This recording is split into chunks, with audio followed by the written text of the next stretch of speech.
Bom dia, amados e queridos irmãos. Estamos aqui novamente depois de um intervalo de 2 semanas sem gravarmos as aulas de EBD por causa de alguns problemas mesmo de ordem pessoal.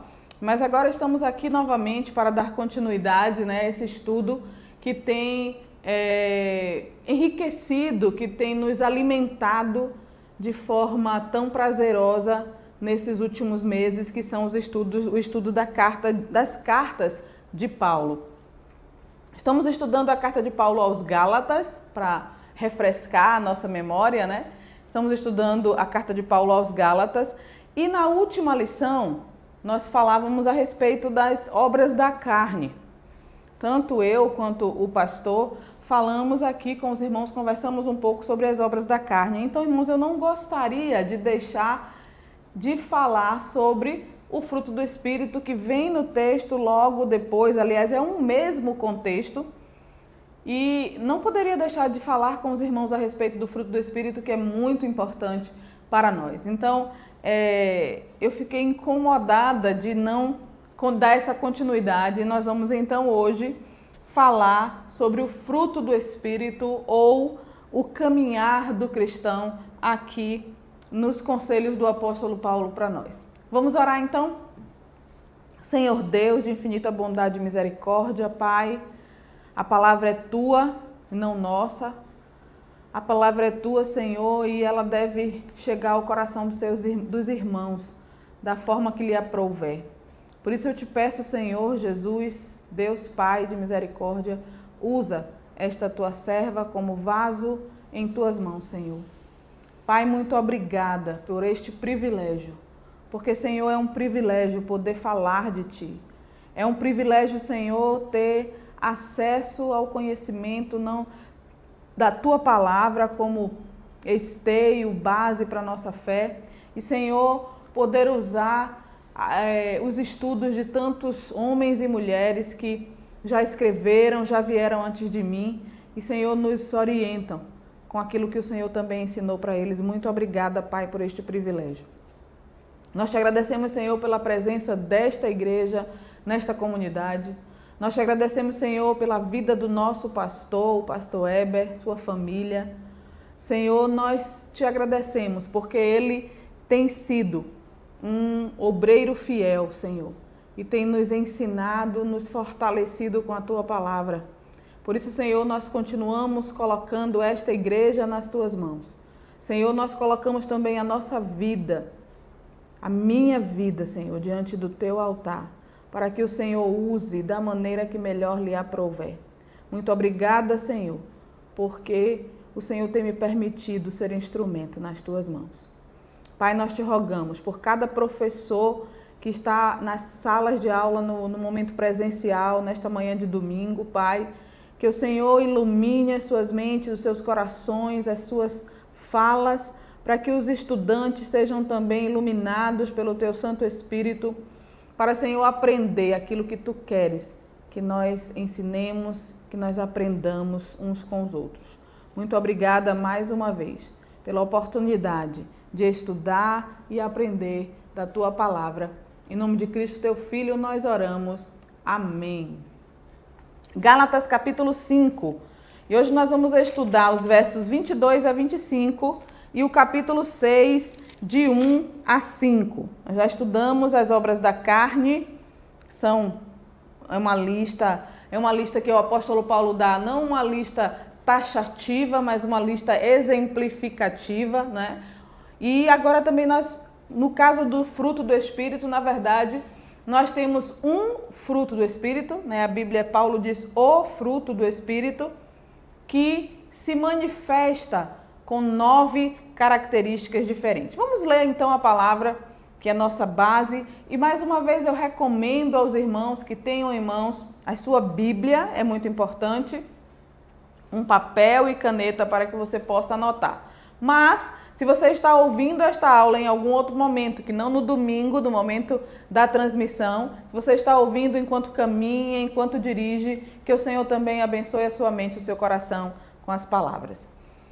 Gálatas 5, 22. Mas o fruto do Espírito é amor, alegria, paz, longanimidade, benignidade, bondade, fidelidade, mansidão e domínio próprio. Contra estas coisas não há lei. E os que são de Cristo Jesus crucificaram a carne com suas paixões e concupiscências. Se vivemos no Espírito, andemos também no Espírito.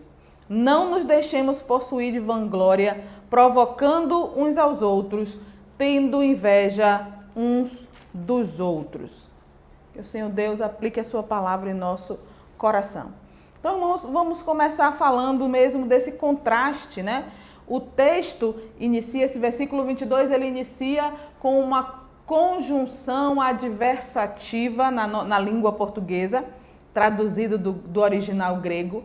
E essa conjunção adversativa em nossa língua, ela dá uma ideia de oposição. Ou seja, o apóstolo Paulo vinha falando sobre as obras da carne, no versículo 19. Ele estava dizendo, olha, se você é guiado pelo Espírito, no versículo 18, você não está sob a lei. E aí ele começa dizendo quais são as obras da carne, e versículo 19, 20 e 21, falando sobre as obras da carne. Quando a gente pensa em obra, é algo que exige esforço, né? E as obras da carne são produzidas por nós mesmos, pela nossa própria carne, como o nome está dizendo, né?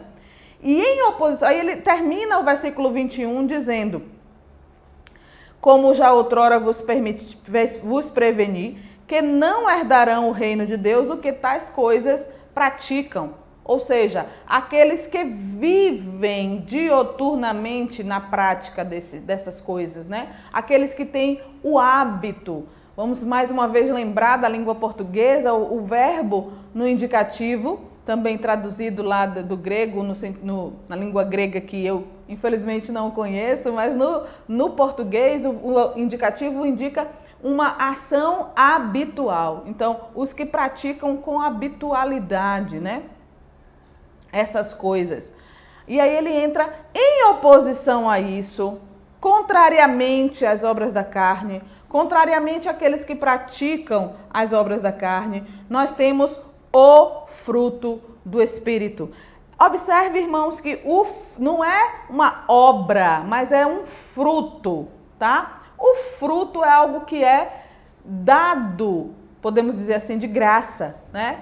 Quem tem uma árvore frutífera no seu quintal, vai lá e colhe o fruto. Claro que hoje aqui na cidade nós precisamos comprar, mas o fruto a priori ele é dado. E é esse contraste que eu gostaria que os irmãos tivessem em mente. O fruto do Espírito ele nos foi dado no momento da nossa conversão. O Espírito Santo de Deus implantou em nossos corações. E esse fruto é, diz aí o versículo 22, amor, alegria, paz, longanimidade, benignidade, bondade, fidelidade, mansidão e domínio próprio. Talvez a sua tradução tenha diferente, talvez a sua tradução seja como eu memorizei lá na adolescência. O fruto do Espírito é amor, gozo, paz, longanimidade, benignidade, bondade, fé, mansidão e temperança. Mas são palavras aí que são sinônimos, elas têm o mesmo significado, é uma diferença somente de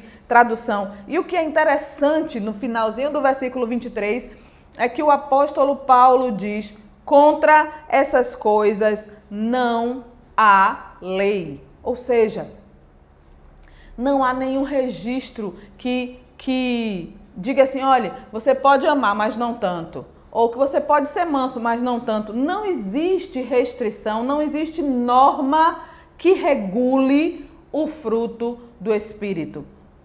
Não existe norma que regule o fruto do Espírito. Você pode ter em abundância, ter para extrapolar, né? E isso depende de nós permitirmos a ação do Espírito em nossa vida. Então, o fruto do Espírito é operado pelo Espírito em nós. Ele tem origem sobrenatural. Sobrenatural. Crescimento natural, porque o crescimento depende de nós. E maturidade gradual. Nós vamos amadurecendo, né? O fruto vai amadurecendo à medida que nós prosseguimos em conhecer ao Senhor. Então vamos prestar atenção, amados, para 4 verdades sobre o fruto do Espírito Santo que o pastor Hernandes Dias Lopes nos alerta no seu comentário bíblico do livro de Gálatas. Em primeiro lugar, já comentamos aqui, esse fruto ele é produzido pelo Espírito Santo de Deus em nós.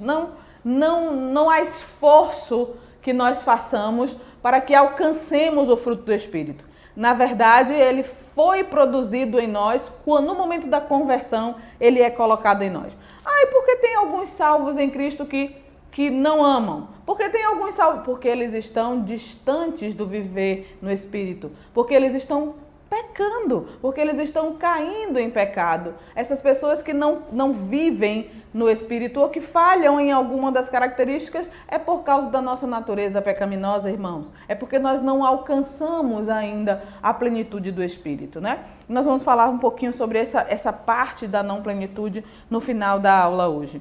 Então, esse fruto, amados irmãos, ele abrange 3 aspectos das nossas relações. Né? Três direções em que nós nos relacionamos. Né? Paulo faz essa colocação. No primeiro lugar, ele atinge, né? São 9 frutos do Espírito. Né? Então, ele é dividido 3. Os 3 primeiros, eles dizem respeito à nossa relação com Deus. Assim como nos 10 mandamentos, os primeiros dizem respeito à nossa relação com Deus e os outros dizem respeito à nossa relação com o próximo. Aqui também no fruto do Espírito, os 3 primeiros dizem respeito à nossa relação com Deus, os 3 intermediários dizem respeito à nossa relação com o próximo e os 3 últimos dizem respeito à nossa relação conosco mesmo, à nossa autoimagem, nosso conhecimento próprio, né? Então, o fruto é a primeira característica do fruto, ou a primeira virtude do fruto do Espírito é o amor. E quando Paulo fala de amor aqui, amados, ele está falando do amor ágape. Nós sabemos que o grego tem 4 palavras para se referir ao amor. Existe o amor eros, que é o amor sexual, né? O amor que a gente pode chamar também da paixão, o amor físico entre um homem e uma mulher. Existe o amor filéu, ou a filia, que é o amor entre amigos, entre irmãos, né? O amor entre amigos e irmãos. O amor storge, que é o amor normalmente designado entre pais e filhos. E o amor ágape, que engloba todos esses, né? Que abraça todos esses, mas é o amor sobre o qual Paulo fala em 1 Coríntios. O amor que tudo sofre, tudo crê, tudo espera. O amor que não arde em ciúmes. O amor que jamais acaba. O amor, em poucas palavras, o amor de Deus para conosco, né? Que foi capaz de dar o seu próprio filho para morrer na cruz pelos nossos pecados, né?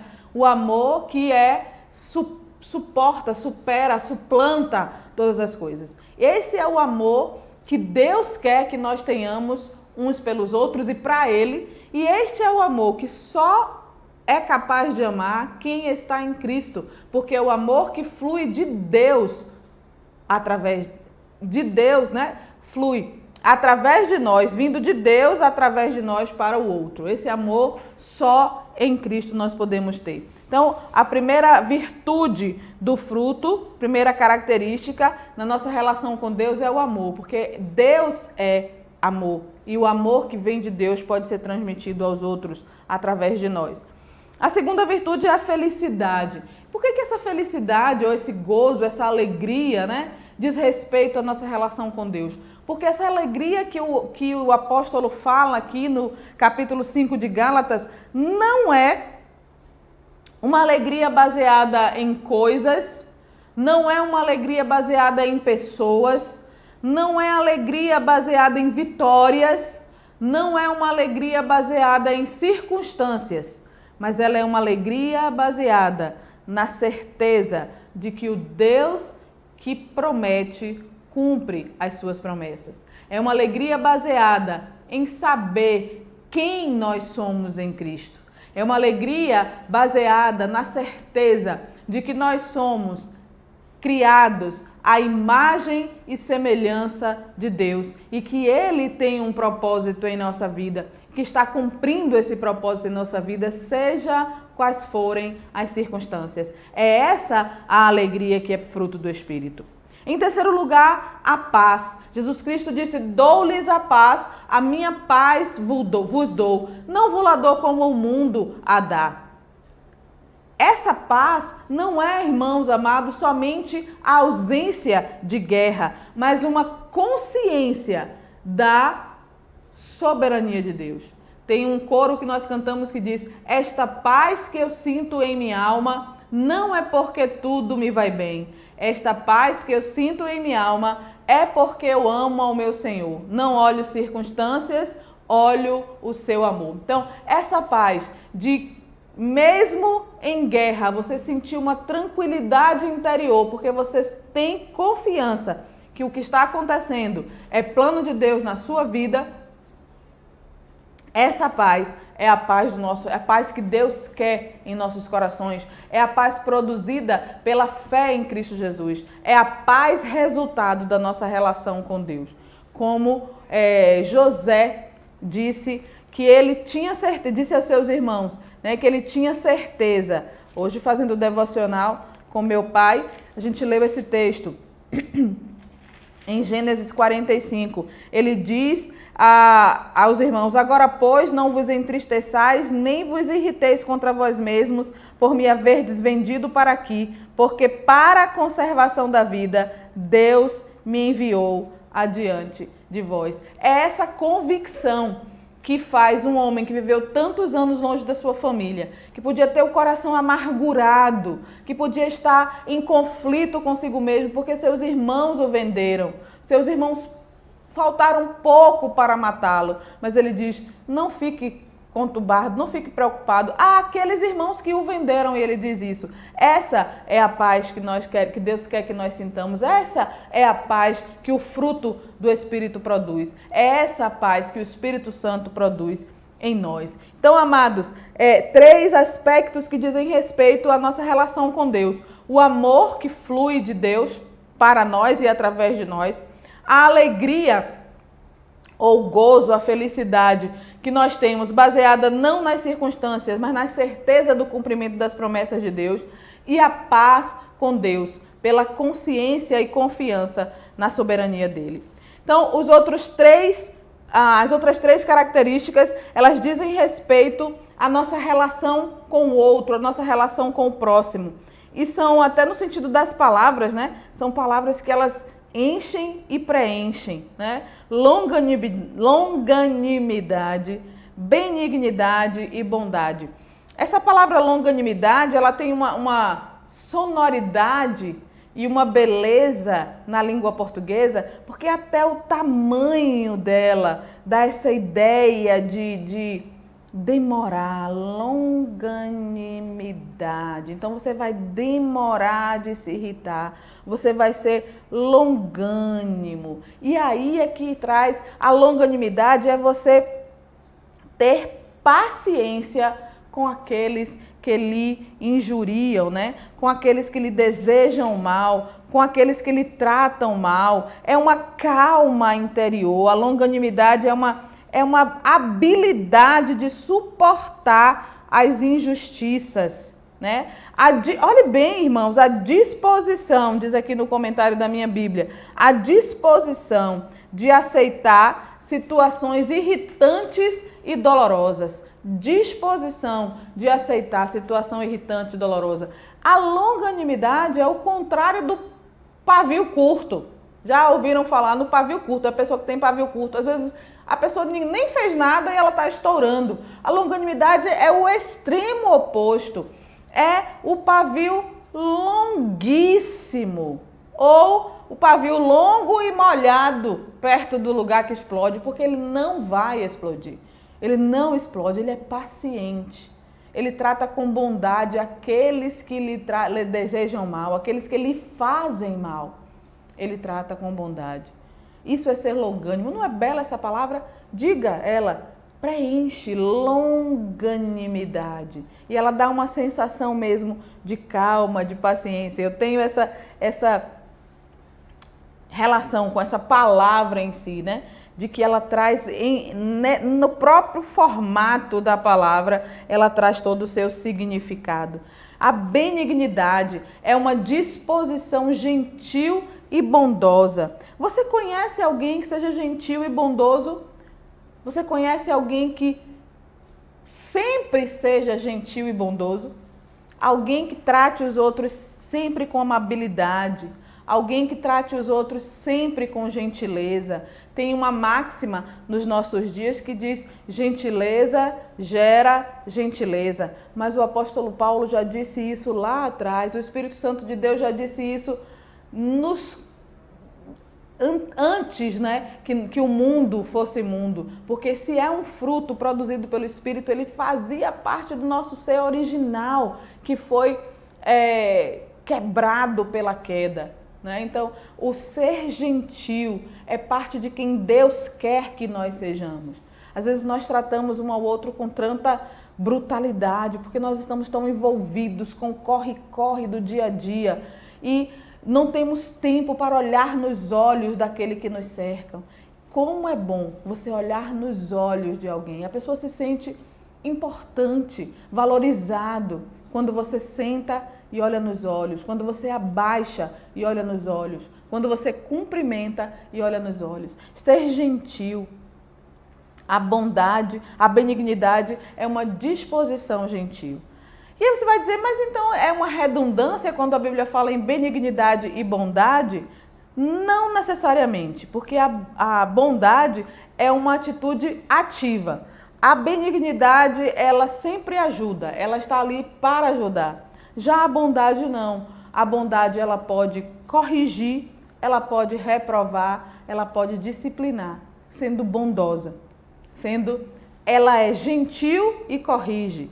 Ela é gentil e reprova, se o comportamento for negativo. Ela é gentil e disciplina. A benignidade somente ajuda. E essa é a diferença básica entre essas duas características do fruto do Espírito. Então, as três que dizem respeito à nossa relação com Deus: amor, alegria e paz. As três que dizem respeito à nossa relação com o outro: longanimidade, benignidade e bondade. E as três que dizem respeito à nossa relação conosco mesmo. Uma é a fidelidade. Aí você pode dizer, mas fidelidade não é eu ser fiel ao outro? Na verdade, não. A fidelidade aqui é a ideia de você ser alguém confiável, alguém em quem o outro pode confiar. Alguém em quem o outro pode confiar. Mansidão. E a definição de mansidão que o pastor Hernandes Dias Lopes traz para nós é dócil submissão. Aí você vai dizer assim, a impressão é de que alguém cabisbaixo, alguém sempre servil, mas não é essa a ideia. A ideia é alguém que tem poder de controlar a si mesmo, né? Tem o poder sob controle, sabe quem é, sabe o que pode e mesmo assim sabe ser submisso quando necessário. Então, uma dócil submissão, por vontade própria, por querer, não porque é dominado por alguém. E por fim, a ideia do domínio próprio. Irmãos amados, para mim, talvez essa seja a mais difícil de exercitar das características do fruto do Espírito. O domínio próprio ou temperança, como dizia a tradução da minha infância. Essa é a mesma palavra que o apóstolo Paulo fala em 1 Coríntios 9, 25, quando ele diz: todo atleta em tudo se domina.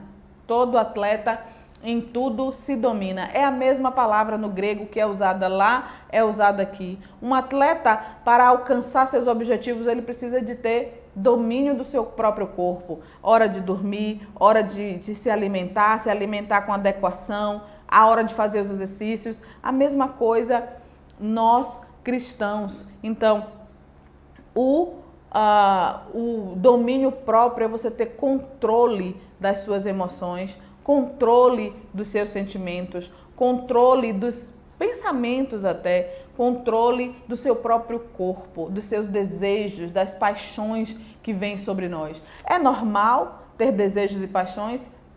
Mas é sobrenatural, é do Espírito o controle dessas paixões. Então, esses são as 9 características, as 9 virtudes do fruto do Espírito. E esse deve ser o caminhar do salvo.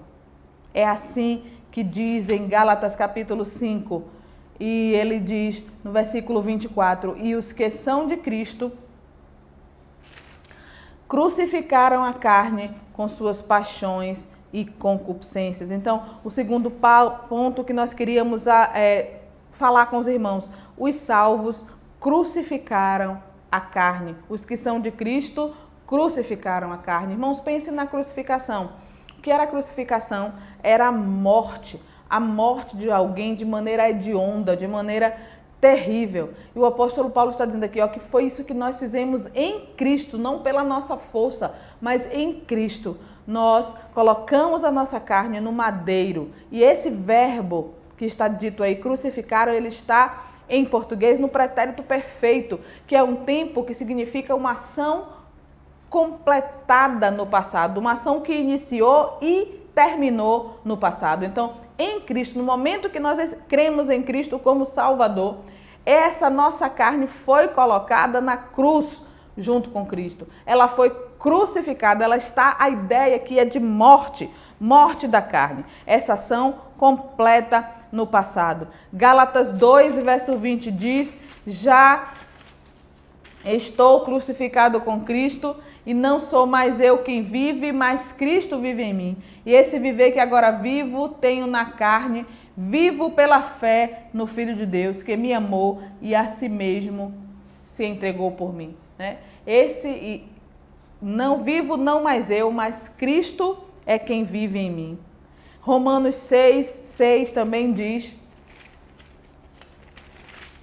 Romanos 6 e verso 6, sabendo isso, que foi crucificado com ele o nosso velho homem, para que o corpo do pecado seja destruído e não sirvamos o pecado como escravos. Irmãos, isso é uma verdade estabelecida pela palavra de Deus. Nós precisamos crer que essa verdade é verdade. Nós precisamos crer na verdade da palavra de Deus, crer e agir como essa verdade existe em nossas vidas, né? Eu ia dizer como se essa verdade fosse verdade, mas ela é verdade. Então, agir respaldados por essa verdade. Às vezes nós temos medo de viver de acordo com o que Deus diz que nós podemos viver. Nós já estamos crucificados com Cristo, precisamos viver como pessoas que servem ao Deus vivo, viver de maneira coerente com a nossa relação com Deus. O versículo 25 de Gálatas 5 diz,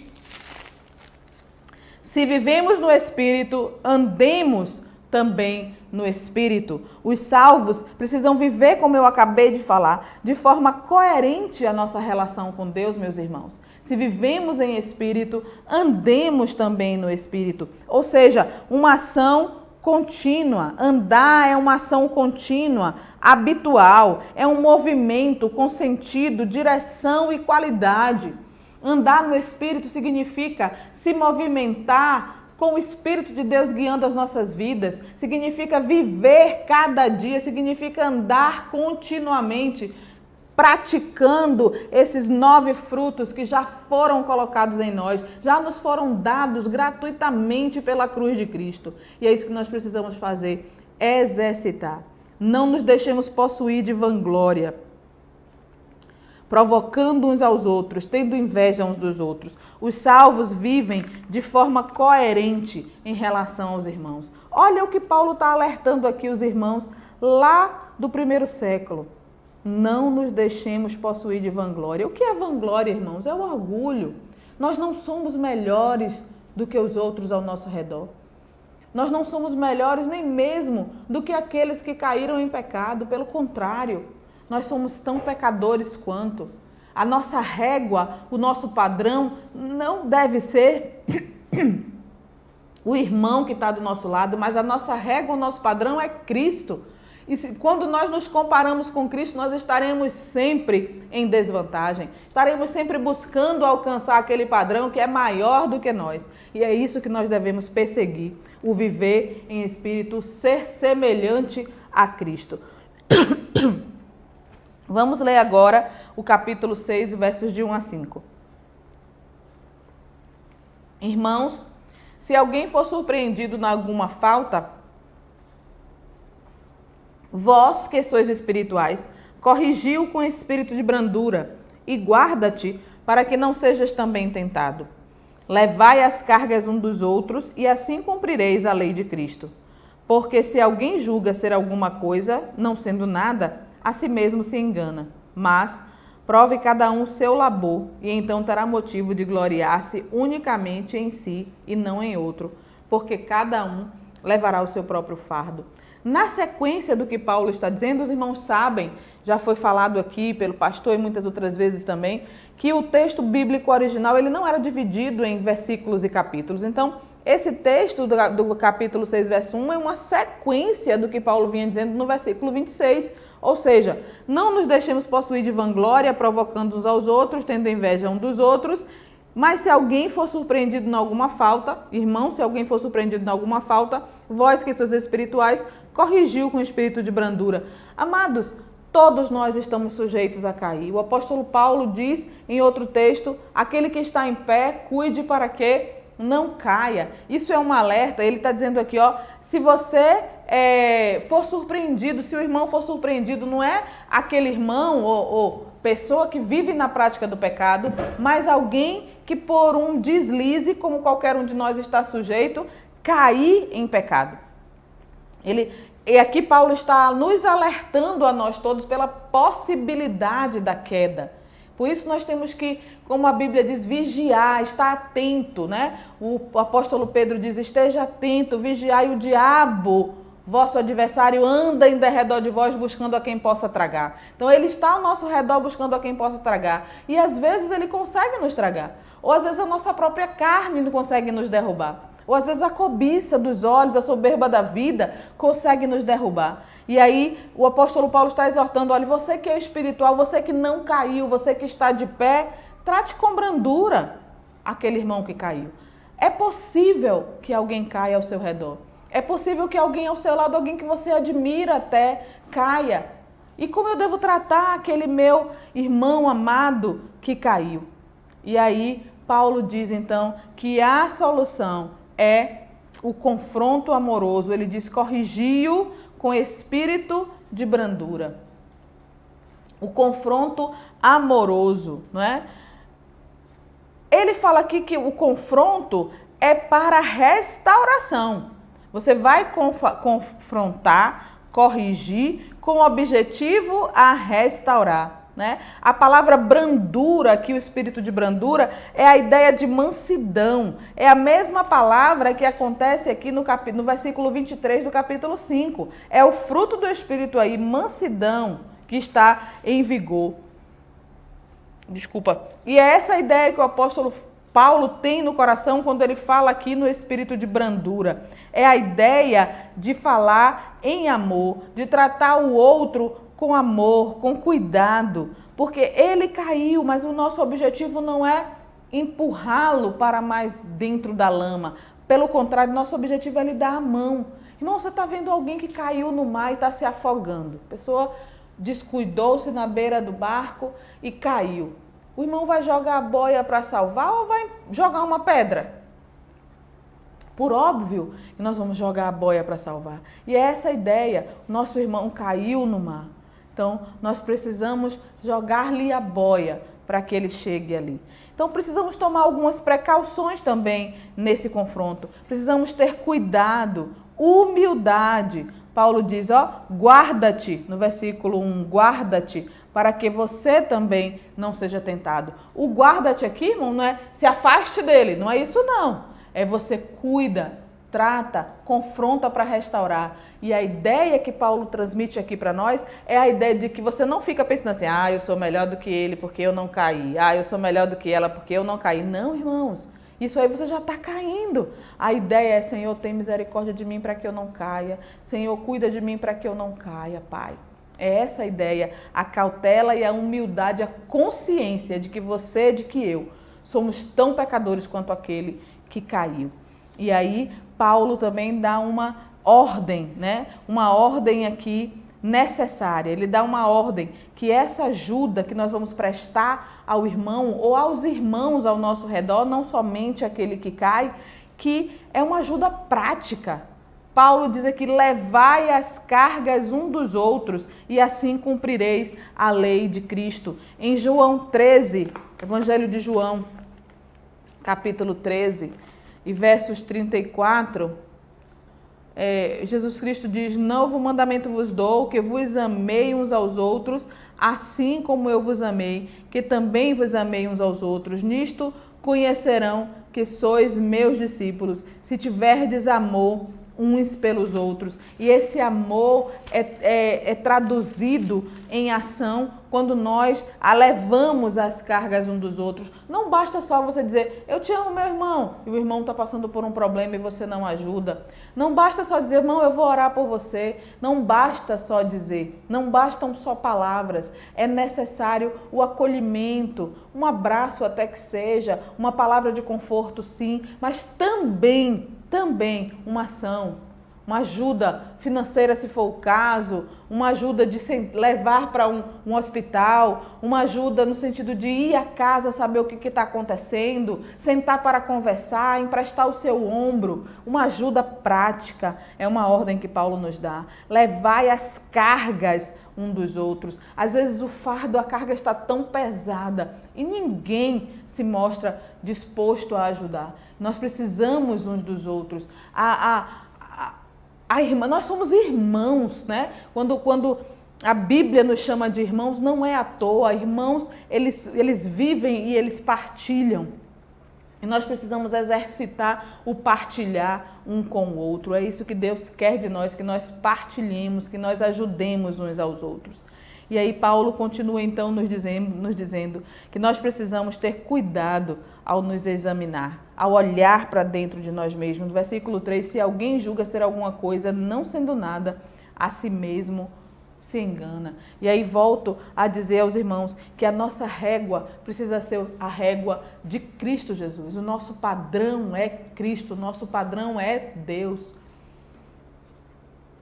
Irmãos, em Romanos capítulo 12, verso 3, o apóstolo Paulo nos alerta que ninguém saiba de si mesmo mais do que convém saber. Nós não podemos ter, não devemos ter a autoestima baixa, coitadinho que eu sou, mas o nariz empinado também não pertence ao servo de Deus.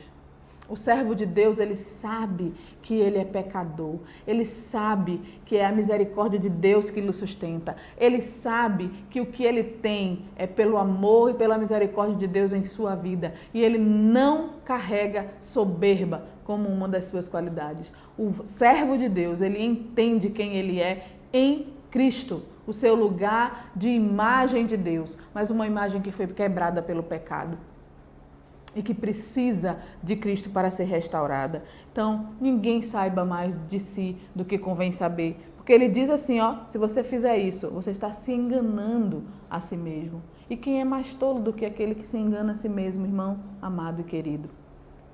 Pense nisso. Ninguém saiba de si mais do que convém saber. Tenha cuidado ao olhar para si. Tenha cuidado para não ser menos nem mais. Equilíbrio é a palavra para nós. Mas tem uma atitude sensata, né? Uma atitude sensata. Prove cada um o seu labor e então terá motivo de gloriar-se unicamente em si e não no outro. Faça a sua parte. Cumpra aquilo que Deus lhe disse para fazer. E olha que em Lucas, o evangelista diz que depois de termos feito tudo que precisávamos fazer, somos servos inúteis, porque fizemos apenas aquilo que devíamos fazer. Então, precisamos ter cuidado. Aquele que glorie-se no Senhor, diz o apóstolo Paulo. E ele termina falando da nossa responsabilidade pessoal, porque cada um levará o seu próprio fardo. Aí você vai dizer, mas Paulo não disse ali no versículo 2 que era para levar as cargas um dos outros? Sim, nós precisamos ajudar-nos mutuamente, mas tem coisas que somente nós podemos fazer, somente nós precisamos fazer. Por exemplo, na vida espiritual, ninguém pode orar no meu lugar. Eu preciso orar para falar com Deus e para ter intimidade com Deus. A menos que eu não tenha capacidade visual, e mesmo assim ainda existe, né, a forma braille de ler, mas se eu não tiver acesso a esse recurso, só nesse caso, mesmo assim eu vou ter que fazer o exercício de ouvir a leitura da palavra e meditar nela, mas eu preciso ter o exercício de meditação, então isso é algo que eu preciso fazer.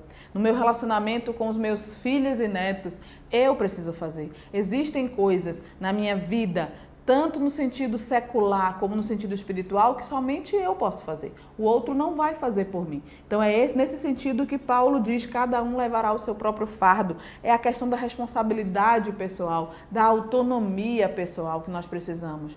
Mas precisamos da alteridade e da autonomia, né? Ajudando uns aos outros e fazendo cada um o que lhe convém fazer.